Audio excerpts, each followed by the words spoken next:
Graças a Deus. Eu quero cumprimentar cada um e a todos na paz do Senhor.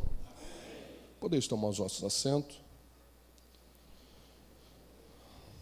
Sou grato a Deus por esta oportunidade que o Senhor nos concede de estarmos juntos mais uma vez, para juntos aprendermos da palavra do Senhor. Eu fiquei meio preocupado esta manhã, depois de vocês ouvir o pastor Euderic, e o pastor Nelson, mas eu lembrei de um episódio que aconteceu lá na minha casa. Eu era solteiro ainda. A minha irmã, recém-casada, 1 semana de casado, chegou em casa chorando.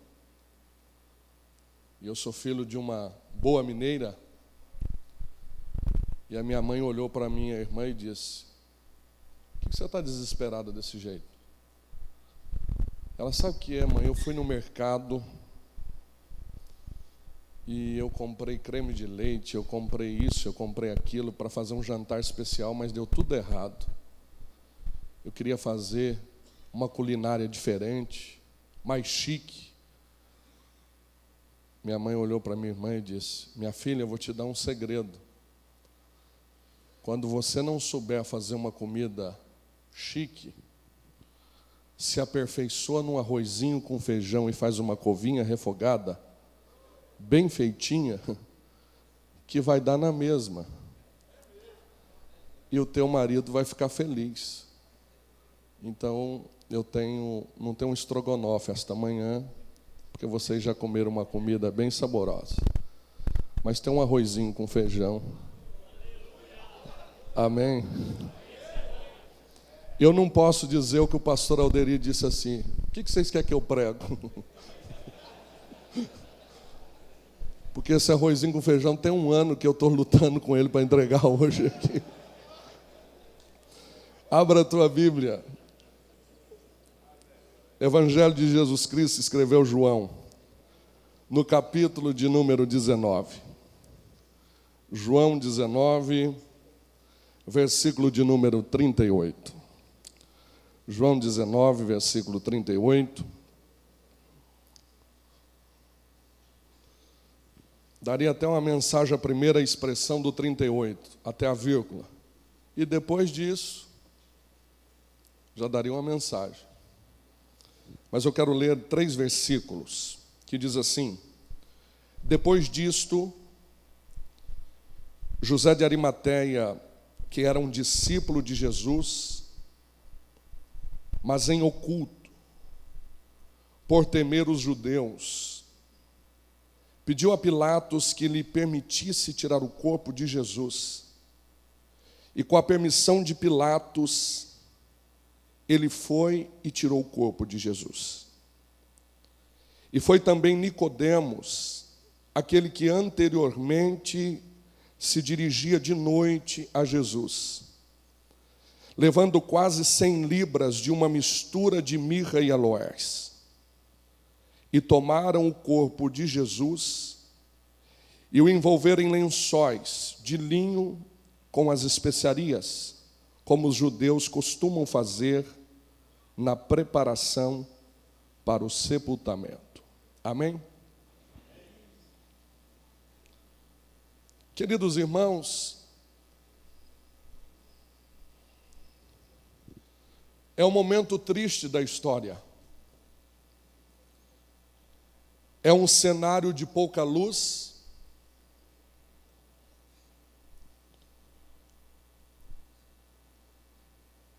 A cortina do espetáculo já tinha sido baixada.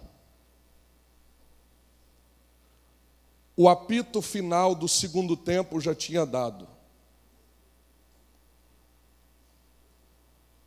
E nós nos encantamos com a história bíblica e somos especialistas em pregar sobre os discípulos que acompanharam Jesus. Ontem mesmo eu falei sobre Pedro na nossa igreja, em Rancharia. Tantas lições lindas os discípulos nos dão. Mas neste episódio aparece dois, que a gente quase não ouve falar. O texto mesmo diz, era um discípulo anônimo, nunca deu as caras. O outro teve um encontro com Jesus. E a Bíblia diz, à noite. Aparecem agora nos dando algumas lições muito importantes.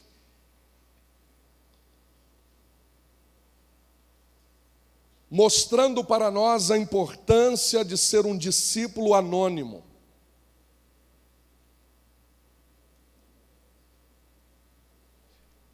Era para olhar para esses dois e dizer, vamos fazer uma cobrança.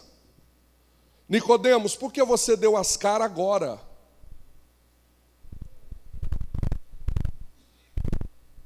Já terminou o espetáculo. José de Arimateia, por que você não usou dos seus poderes e condições antes deste episódio acontecer? Se eu tivesse a oportunidade de vê-los os dois, quem sabe eu diria, vocês são cara de pau, hein? Chegaram depois, deveriam ter vindo antes, mas só agora neste apito final vocês chegam. Mas neste episódio eles querem nos dar algumas lições e eu quero, com a misericórdia de Deus, entregar aquilo que Deus colocou no meu coração. A primeira lição que José de Arimateia e Nicodemos nos dá é uma frase muito costumeira. É uma frase muito comum em nosso meio. Que é antes tarde do que nunca. Esses dois chegam e um diz, eu vou dar um sepulcro digno. Outro diz, eu vou envolver em linhos finos o corpo de Jesus com mirra e aloés.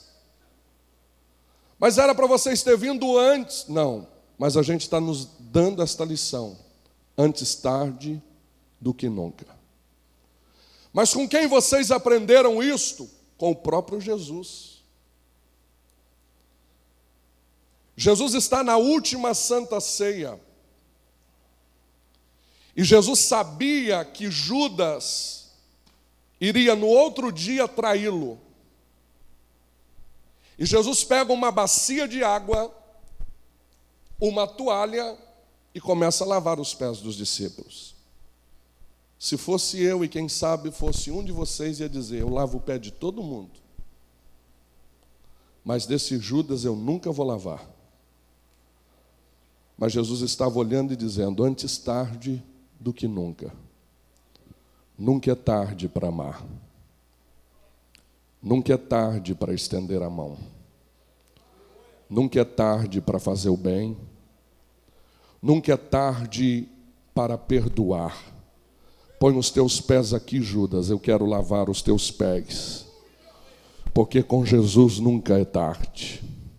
Com Jesus sempre dá para fazer alguma coisa. Quem sabe você entrou aqui esta manhã, primeira reunião do ano de 2015, dizendo, para mim não tem jeito mais. Deus me trouxe aqui para dizer, tem jeito sim. Dá para fazer alguma coisa sim. Quem sabe você disse assim, olha, os meus cabelos estão brancos, eu não consigo mais, é fim de carreira. Não é fim de carreira. Com Jesus sempre dá para fazer alguma coisa. Um olhou para o outro e disse, o que dá para você fazer? Eu consigo dar um túmulo. E o outro disse, eu consigo comprar um manto, um lençol, e envolver o corpo dele. Eles estavam dizendo, nunca é tarde. Ou antes tarde do que nunca. E Jesus está ali e eles pegam o corpo de Jesus, eu fico analisando. Nesse dia não aparece Pedro, que sempre teve oportunidades de falar. Nesse dia não aparece outro discípulo, os filhos de Zebedeu não vêm, mas aparece José de Arimateia e Nicodemos para nos ensinar, antes tarde do que nunca. Esta manhã você veio buscar uma palavra de refrigério para a tua vida. E quem sabe você vem sofrendo ataques e dizendo, eu não vou conseguir, eu não vou chegar lá. Mas Deus está dizendo, ainda dá tempo de fazer alguma coisa. Ainda dá tempo de fazer alguma coisa, porque Jesus nunca é tarde com Jesus. Quem sabe alguém diz assim, olha, eu deveria ter amado mais a minha mãe, mas a minha mãe foi embora. Eu deveria ter abraçado mais o meu pai, mas o meu pai já foi, e agora? Não dá para me fazer mais nada? Dá para fazer, mas eles já morreram.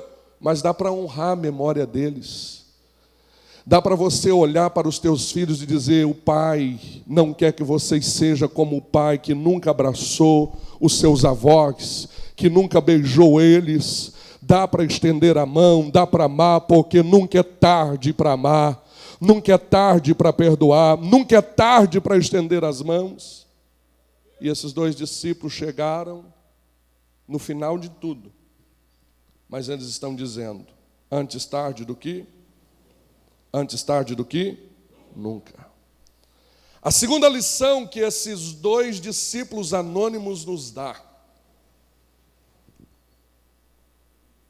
é que eles demoraram a aparecer, mas apareceram com resultados.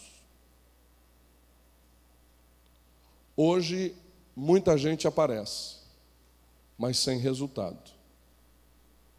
Mas esses dois estavam aparecendo e dizendo, nós temos um resultado. Eu tenho um túmulo, eu tenho um lençol para envolver o corpo de Jesus. Tanta gente aparece, mas não aparece com resultado. Esses dois apareceram dizendo, nós temos resultados. Nós trazemos nas nossas mãos resultado.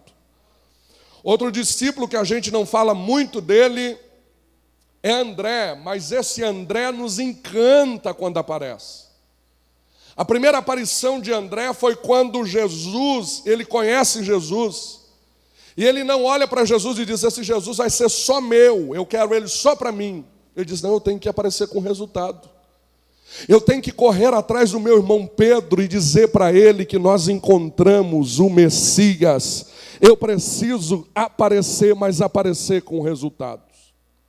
Esse André aparece outro dia. E está uma grande multidão e Jesus pergunta, tem alguma coisa de comer para dar para a multidão? Parece que eu vejo Tomé dizendo, olha, eu não tenho, não trouxe merenda hoje. E Tiago, você tem alguma coisa também? Esqueci a minha lancheira hoje. E você, Pedro? Vou ficar te devendo, Jesus. Eu não tenho nada. Mas a Bíblia diz que aparece um André, que a gente quase não fala dele, dizendo, tem um moço aqui, Jesus, que não tem muita coisa, mas tem 5 pão e 2 peixinhos para alimentar. Aleluia. Jesus olhou e disse, que coisa bonita, André. Quando você aparece com resultado, o milagre eu faço. Quando você aparece com algum resultado, pode ser pequeno o resultado, mas aí o poder de operar o milagre é eu que tenho. E Jesus multiplica aqueles 5 pães e os 2 peixinhos. E eu descobri que aquele culto dos 5 pão, Júnior, e os 2 peixinhos é o modelo de culto nosso. Porque no culto nosso, nós temos que ter 5 pão e 2 peixes. Pão tipifica a palavra. Peixe tipifica o louvor. Quando aparece naquele culto 5 pão e 2 peixinhos, Jesus diz, era isso que eu queria. Mostrar para vocês o modelo de culto. No culto tem que ter mais palavra do que louvor. Tem que ter 5 pão e 2 peixes.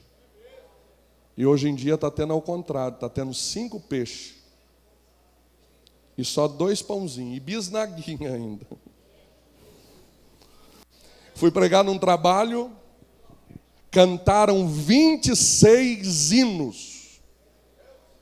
E quando faltava 15 minutos para as 22 horas, o pastor falou: você tem 15 minutos para abençoar o meu povo.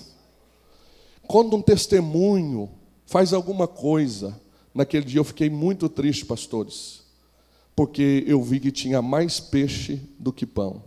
E eu fiquei pensando, por que tem que ter mais pão do que peixe? Porque peixe tem espinho.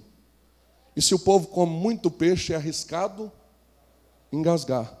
Mas se o povo tem mais pão, o pão limpa a garganta, que ficou alguns espinhos, e o povo abre a boca para dar glória a Deus e aleluia. Temos que aparecer com resultados. Precisamos aparecer com resultado. Tanta gente aparecendo, mas não aparece com resultados. Hoje está tantos equipamentos para um pregador, vocês já repararam? O paletó dele tem que ser diferente, o sapato dele tem que ser diferente, ele tem que pôr uns negócios para aparecer, mas quando vai pregar parece que não tem resultado. Aí de repente um lá do canavial, aleluia, presbítero que não tem tempo nem de ler a Bíblia, mas ora lá na roça e chega à noite, começa a pregar, a gente começa a chorar. E a presença de Deus invade. Aí eu começo a olhar e dizer: está aparecendo com resultados. Aleluia, não só aparece, mas aparece com resultado. Nós precisamos voltar a aparecer com resultados. Porque se nós voltarmos a aparecer com resultado, Deus vai voltar a ser glorificado no nosso meio. E o nome do Senhor será glorificado mais uma vez entre nós. José de Arimateia e Nicodemos chegaram tarde, mas antes tarde do que? Apareceram, mas apareceram com resultados. Em terceiro lugar, quando eles aparecem e dizem: eu quero comprar um túmulo para Jesus, eu quero envolver com linho fino o corpo de Jesus. Morrer naquela época e não ter condição de ter um sepultamento digno, sabe como que era? Era jogado no montulho de lixo. E os urubus comiam a carne. E era um momento macabro, era um momento de dor, era um momento apavorante. Nenhum discípulo quis dar cara com medo de morrer também. Agora aparecem esses dois nos dando mais uma lição. O José de Arimateia, é um momento muito triste, é um momento doloroso. Mas eles olham e dizem: eu vou transformar esse momento em momento sagrado. Eu vou pegar esse momento de dor, de angústia, de tristeza, e a gente transforma ele em sagrado, que dá tudo certo. A terceira lição é transformar o momento em momento sagrado. Sabe o que está acontecendo? Muito. Nós paramos de transformar os momentos em momentos sagrados. A gente só vê que é sagrado uma reunião como essa, irmão, quando a gente mora a 550 quilômetros daqui. E rodamos a noite inteira após o culto. E quando a gente morava perto, de repente a gente não dava o valor devido. Mas aqui é um momento sagrado que Deus preparou para você estar aqui. Teria uma multidão de gente que gostaria de estar aqui hoje, mas não estão. Estão nos seus trabalhos, mas Deus reservou para você que está aqui. Então este momento tem que ser o maior momento sagrado da tua vida. Nós não estamos transformando mais os momentos em momentos sagrados. Sábado tivemos reunião de obreiro. E eu precisei falar com os obreiros e proibir os celulares do púlpito. Porque todos os celulares online na hora do culto. E mensagens sendo postadas na hora do culto. E aí depois pega o microfone e quer que o fogo caia. Depois pega o microfone e quer que a igreja receba. Irmão, nós precisamos voltar a transformar os momentos em momentos sagrados. Nós precisamos voltar a transformar os momentos em momentos sagrados, as simples coisas. O momento de você olhar para o teu guarda-roupa, olhar para aquele terno teu e dizer: obrigado, Deus, por esse terno, porque este terno é um momento sagrado que o Senhor está me dando para mim cultuar e adorar e exaltar o teu santo nome. É olhar para a esposa e os filhos na mesa e não pegar o prato de comida e assistir em frente à TV. É dar as mãos para a família na mesa, fazer uma oração e dizer: aqui é o momento mais sagrado que Deus está me dando. Eu aprendi muito no Japão, que eu tive o privilégio de acompanhar o pastor Emanuel Barbosa, na convenção ali. E no momento da refeição deles é o negócio mais sagrado que vocês imaginam. E eu estava ali e Deus falando comigo: transforma este momento em momento sagrado. Aleluias. Nós precisamos voltar a transformar os momentos em momento sagrado.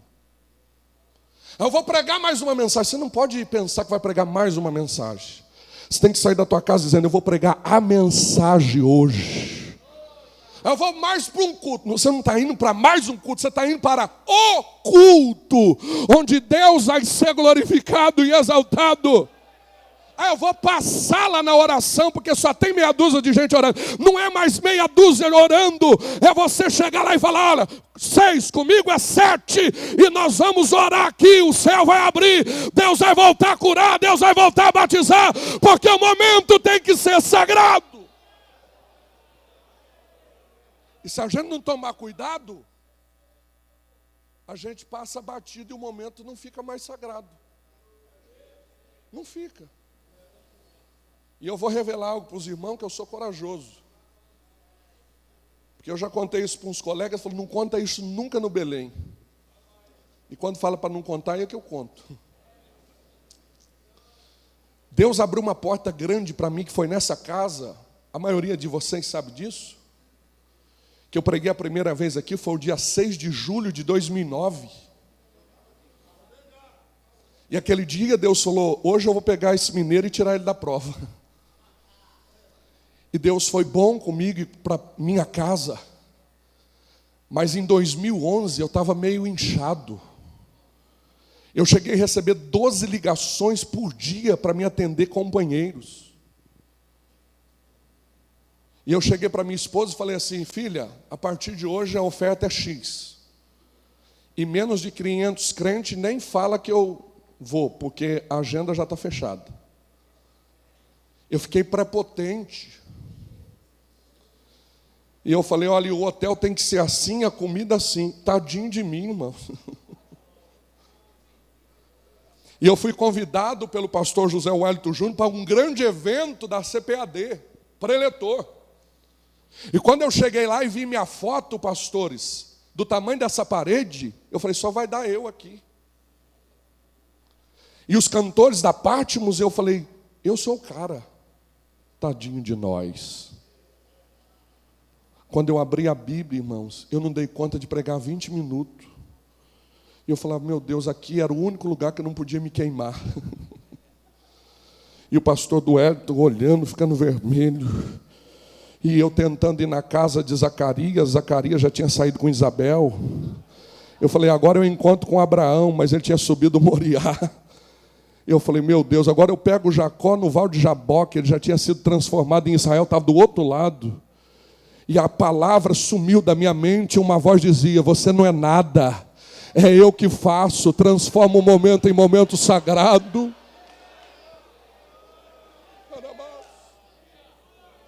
E eu lembrei Isaías.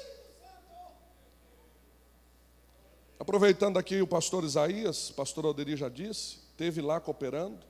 Porque tem pregador que você consegue ouvir uma vez só, não é assim, irmãos? Tem um ditado que eu acho feio, a gente obreiro dizia: aí, prega muito. Aí meu pai ensinou um negócio para mim, falou: não fala se prega muito e nem pouco. Fala assim: dá para ouvir uma vez, ou dá para ouvir 2, ou dá para ouvir 3, aí fica melhor. Agora o pastor Isaías dá para a gente ouvir 10 vezes. É biblicista, homem de Deus, esteve ali 2 vezes já. E eu lembrei de uma frase, voltando no dia que o paraquedas não abriu.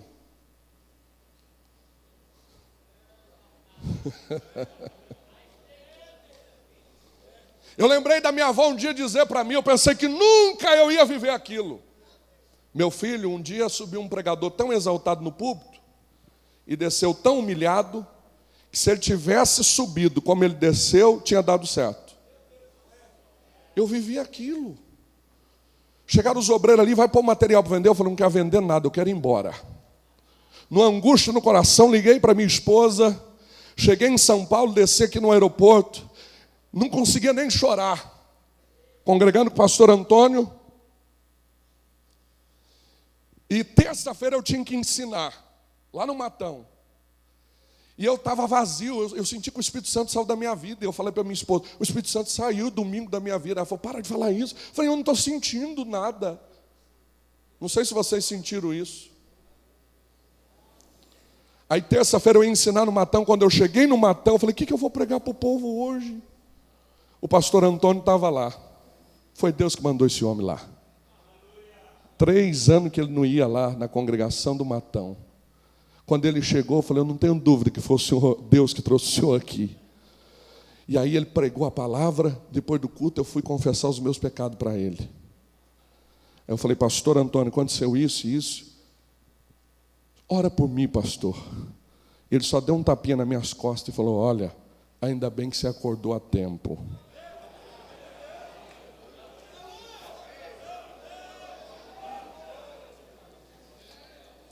Nós precisamos voltar aos momentos e momentos sagrados. Não é mais uma mensagem que você está indo naquela cidade entregar simplesmente para ganhar uma oferta. Você tem que ir lá para despovoar o inferno e aumentar a população do céu. Nós precisamos voltar a ministrar como um momento sagrado. Terça-feira acabou o culto, senti que aquilo saiu, o Espírito Santo voltou. Só um tapa desse homem. Voltei a Anhanguera falando em língua e chorando de novo. Que coisa gostosa. Escuta aí. Era umas 10h30 da noite, ligou um amigo meu. Pastor, liguei com saudade de ouvir a tua voz, porque na minha catedral aqui o senhor não vem nunca. Nunca mais. Porque eu não aproveitei antes. Só prega para a multidão. Eu falei, eu mudei. Que dia que é o culto aí? Não, aqui é terça e quinta. Quinta-feira eu vou ir. Não, pelo amor de Deus, o senhor não vem nada, que tem 20 crentes dia de quinta. Eu estou indo aí para te ver e pregar. Eu estou falando para você que mudei. Aí cheguei lá, tinha uns 16, 17 crentes, Júnior. Aí eu entrei como se fosse a primeira mensagem que eu ia pregar. Eu entrei chorando no púlpito e dobrei os joelhos. Sabe que Deus falou no meu coração e foi aí que nasceu esta lição? Deus falou, Reginaldo, para você é mais um culto. Para esses irmãos que estão aí, é o culto. Para você é mais uma mensagem. Para esses 16 aí, é a mensagem. Uramaya Dekas. Oh, aleluia. Quando me deu a oportunidade para pregar, eu peguei um microfone até mais humilde. Quando eu abri a Bíblia, eu não precisei pregar nada. O céu se abriu. Deus tomou uma irmã em mistério. Deus curou aquela noite. Deus batizou quem não era batizado com o Espírito Santo aquela noite. E Deus mais uma vez disse para mim, transforma o momento em momento sagrado. Eu vim aqui esta manhã para te dizer, transforma o momento da tua vida em momento sagrado. Deus vai voltar a te usar, Deus vai voltar a te encher, Deus vai voltar a transbordar na tua vida. O momento ainda é sagrado.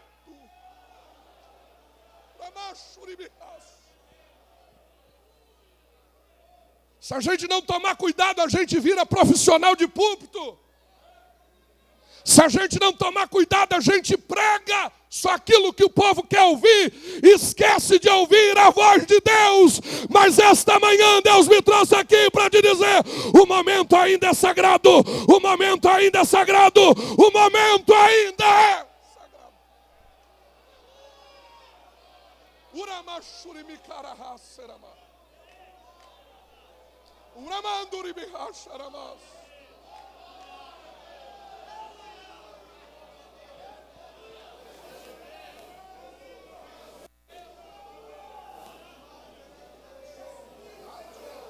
Irmãos, eu concordo com tudo que vocês pregaram aqui esta manhã.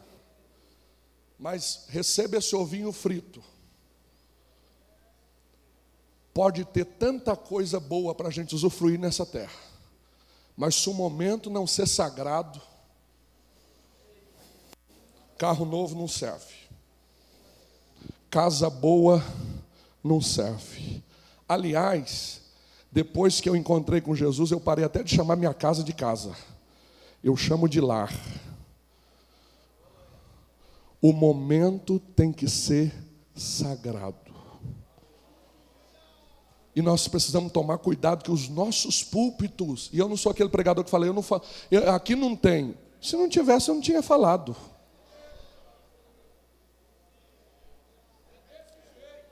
Aí eu ia falar onde tinha. Mas o momento tem que ser sagrado. Eu estava voltando do Piauí, tem poucos dias, e parei para fazer uma conexão, e fiquei 3 horas no Viracopos, em Campinas.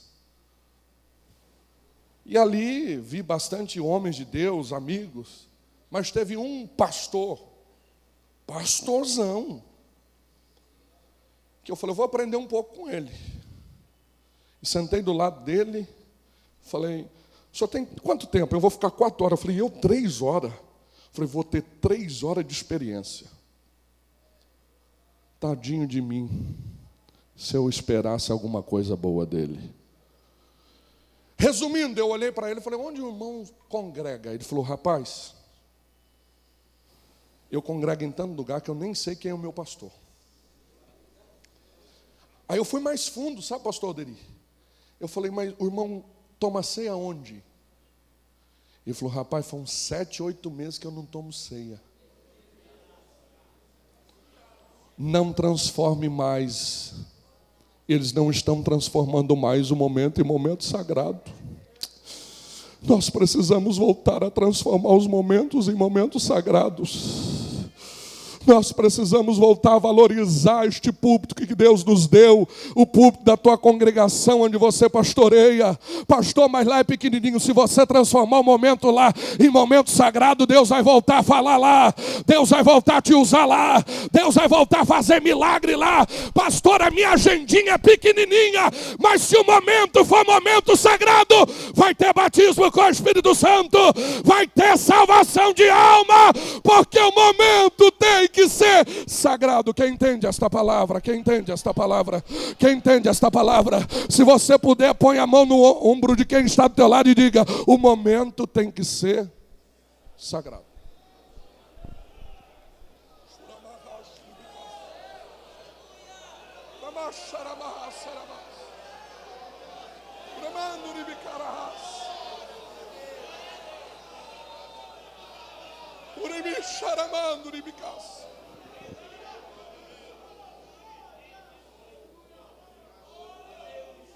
E o momento tem que ser sagrado em todos os sentidos. E nós temos que ser exemplo. Até no horário. Eu me lembro que dirigi uma congregação lá no sul de Minas, São Pedro da União. E tinha 3 crentes. E eu chegava no culto 6h30. E tinha dia que não ia os 3 crentes, ia só 2. E tinha dia que ia só 1. Aleluia. E a minha esposa quantas vezes falava, vai mais tarde para o culto, hoje é só aquela irmã que vem mesmo. Eu falava, filha, eu tenho que transformar o momento em momento sagrado. Oh, aleluia. O momento tem que ser sagrado, sagrado. Então José de Arimateia e Nicodemos chegaram com algumas lições. A primeira, antes tarde do que? A segunda lição, apareceram tarde, mas apareceram com resultado. A terceira lição, transformar o momento em momento sagrado. Irmão, Jesus é o espelho de transformar o momento em momento sagrado. Aquele encontro que Nicodemos teve com Jesus à noite, um encontro, mas foi um momento sagrado. Aquilo ficou latejando o coração de Nicodemos. E Nicodemos, eu tive com ele uma noite só, mas eu vou ter que fazer alguma coisa por ele. Porque o momento foi um momento sagrado. A quarta lição, e eu acho que a hora já foi, e a gente encerra. Eles fizeram o que dava para eles fazer. A quarta lição é fazer o que dá para fazer. Falei que era arroz com feijão. Tem gente querendo fazer muita coisa e não faz nada. Agora eu vim aqui dizer para você, só faça o que dá para você fazer. Porque quando você faz o que dá para você fazer, Deus faz aquilo que você não consegue fazer. Que pena, perdeu grande oportunidade de dar um glória. Eu vou dizer de novo, aproveite. Quando você faz o que dá para você fazer, Deus faz o que você não consegue fazer. José de Arimateia olhou e disse assim, opa, peraí, dá para me dar um sepulcro? Nicodemos falou, eu consigo as especiarias, eu consigo o lençol. Dá para você fazer isso, Nicodemos? Dá. Então a gente só faz o que dá para a gente fazer. Tem gente querendo fazer demais, no fim não faz nada. Irmãos, os obreiros que fazem é aqueles que não falam. É aqueles que fazem.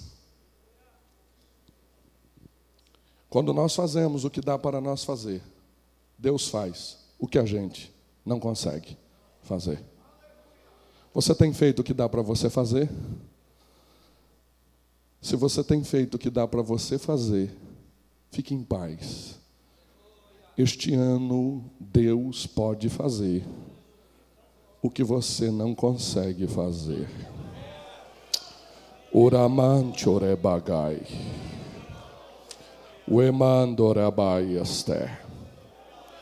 Quando nós fazemos o que dá para nós fazer, Deus falou, opa, peraí. Ele fez o que deu para ele fazer. Agora eu vou fazer o que ele não consegue fazer. Eu vou fazer o que ele não consegue fazer. Eu vou fazer o que ele não consegue fazer. Eu faço uma pergunta para finalizar e concluir. O prato feito, PF.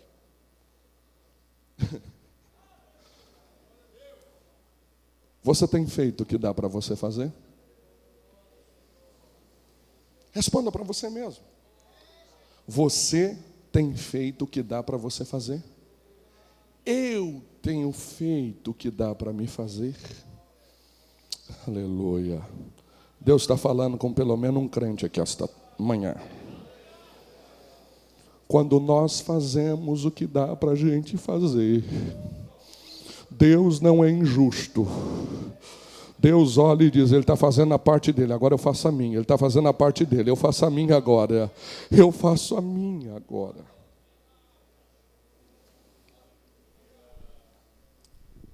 Eu me lembro de que um dia minha mãe, eu com 15 anos de idade, me chamou após culto, sentou no meu quarto e disse assim, Reginaldo, eu estou preocupada com você. Falei, por que, mamãe? Porque acaba o culto, você não quer ir para a lanchonete com os jovens, não quer ir para as pizzarias. Você acaba o culto e vem para dentro desse teu quarto, só quer ler Bíblia, ler livro. O dinheiro que você ganha, você só compra livro. Nada contra, irmãos, pizzaria, viu? Inclusive, nós obreiros entramos numa prova, por isso todo mundo é gordinho. Prova uma coisinha aqui, prova uma coisinha ali, prova uma coisinha lá. Eu olhei para minha mãe e falei: mamãe, eu só estou fazendo o que dá para mim fazer. Oh, aleluia.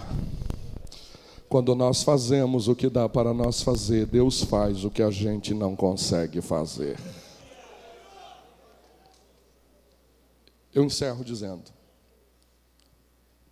Deus falou comigo um dia, queria me levar para pregar a palavra de Deus nos 4 cantos da terra. E eu morava lá na roça. Parecia algo impossível. Mas sempre gostei de fazer o que dava para me fazer. Eu estava fazendo uma conta ali, encaixa tudo certinho nos 3 anos. Eu fiquei 3 anos com um pastor. Ele me deu a oportunidade 2 vezes. Pergunta quais, vou usar isso do pastor Alderico. Pergunta quais. Um dia o meu pai estava dirigindo o culto. E ele falou: você vai pregar. E outro dia era culto do ciclo de oração. Minha mãe falou: prepara que hoje você é o preletor. Mas eu nunca deixei de parar de fazer. Eu sempre preguei na praça, sempre nos assentamentos lá na roça. Sempre eu estive envolvido com a obra de Deus desde novinho. Eu fui batizado com o Espírito Santo com 9 anos de idade. Com 12 anos de idade eu fui batizado nas águas. Com 15 anos eu preguei a primeira mensagem, pastor Alderino, no congresso. E eu falei: Deus, eu estou fazendo o que dá para me fazer. E Deus um dia falou: eu vou fazer para você o que você não consegue fazer. E eu nunca tinha vindo em São Paulo. Mas o Deus que faz o que a gente não consegue,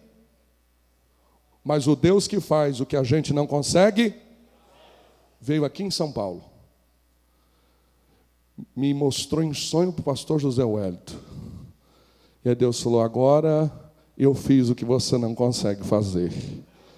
E é por isso que eu estou aqui hoje glorificando e agradecendo a Deus. E eu vim aqui dizer uma coisa para vocês: se vocês fazem o que vocês conseguem fazer, não desista. Daqui a alguns dias, Deus vai começar a fazer o que você não consegue fazer. Com a permissão do pastor Felipe, eu quero fazer uma oração. A igreja em pé, por favor.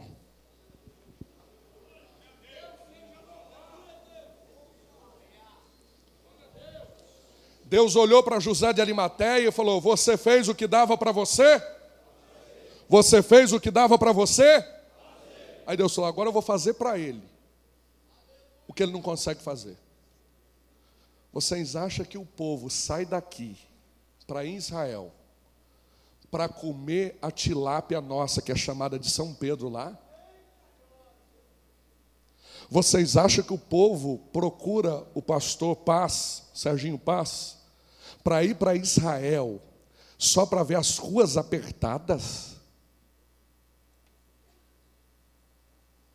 Quando o povo do mundo inteiro, é o lugar que mais atrai turista do mundo. Quando todos os turistas estão indo para lá, sabe o que eu vejo? Desculpa que a minha mente é fértil. Sabe o que eu vejo Deus falando? Sabe por que acontece tudo isso?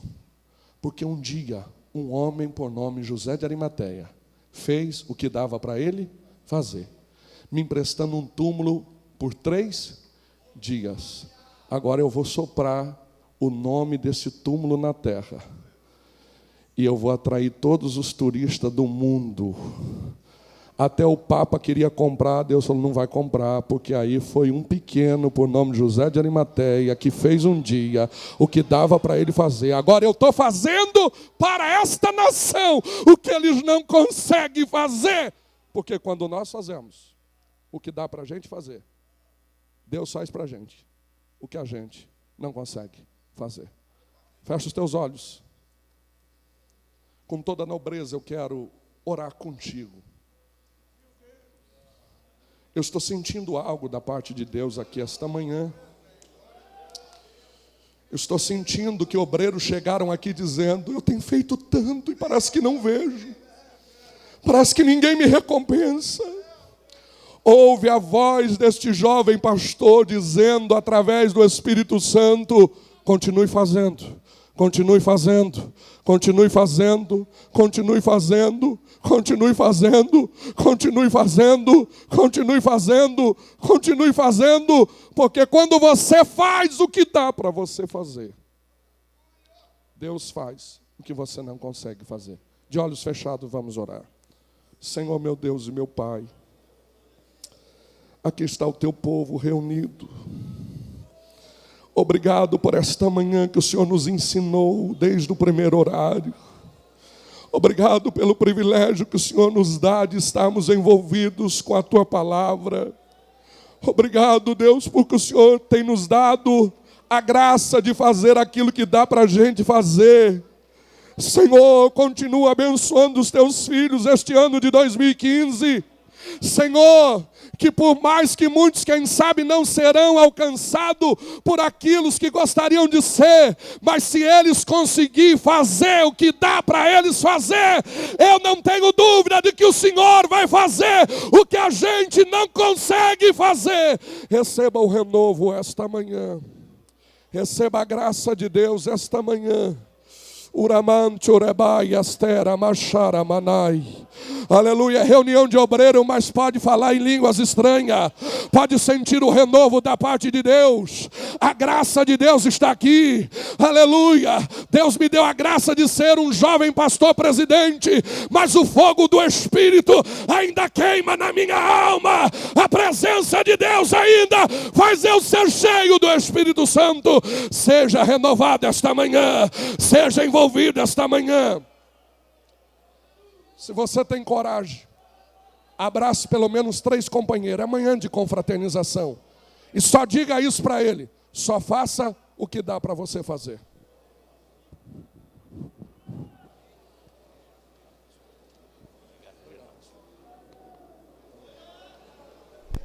Glória a Deus. Os irmãos, por gentileza, logo depois do seu abraço, tomem os seus assentos 2 minutinhos, que nós temos um aviso muito importante por parte do ministério e há necessidade de ser transmitido aos irmãos. Pastor do Wellington nos autorizou a dar aqui a oportunidade. Pastor Paulo Lucas Sacramento, ele vai fazer aqui um pedido aos irmãos. Vem aqui, pastor. Paulo Lucas Sacramento. Parece que sim, você pediu oração. E já ora. Ele tem esse pedido de oração. Meus irmãos, a paz do Senhor Jesus.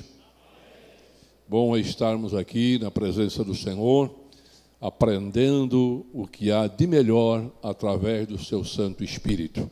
A minha oração nesta manhã é pelo pastor Jaime, meu irmão. Nós sabemos que eles têm um problema nos pulmões, que tem sido difícil, e somente Deus. Ele saiu do hospital ontem e está em casa. E eu creio que a oração dos santos pode muito em seus efeitos. Eu gostaria de fazermos um clamor nesta manhã, para que Deus haja nos seus pulmões, e Ele possa, a voltar, estar aqui conosco, glorificando e exaltando o nome do Senhor Jesus.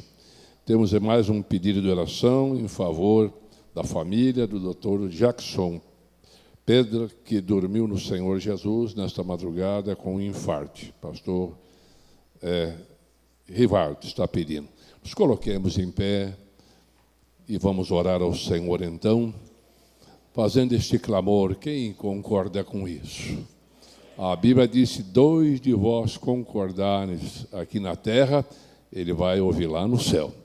Querido e amado Jesus, na manhã desta segunda-feira, quando nós nos assentamos ao redor desta mesa espiritual e ouvimos palavras lá do trono da Tua glória, Te pedimos agora, Senhor, por esta família do Dr. Jackson, que partiu para a eternidade, que veio o teu consolo através do teu Espírito Santo. E abrimos nossas mãos agora para o céu, pedindo em favor do pastor Jaime Lucas Sacramento, para que o Senhor ponha as mãos sobre o seu pulmão e dê uma cura radical, para que ele volte, Senhor, ao seio da sua família, também dirigindo o setor do Arujá, onde ali ele está trabalhando. E nesse instante há um nome que nós cremos, que é o nome de Jesus. É no nome de Jesus que nós pedimos esta cura. Amém. Amém. Pronto, pastor. Obrigado. Bom, meus irmãos, vamos descer para o almoço. E os irmãos tenham todos um bom apetite. Deus abençoe. Amém.